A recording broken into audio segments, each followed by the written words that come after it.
If you have Vivo V60 5G smartphone and you want to hide your applications, then this is the video for you. Open your settings, scroll down and then select security and privacy. After this, scroll down to the bottom and then select app hiding. Now firstly you have to set a privacy password. You can set a 6-digit password or you can select other password type.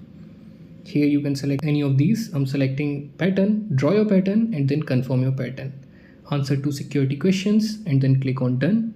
You can add your email address if you want, otherwise click on add later.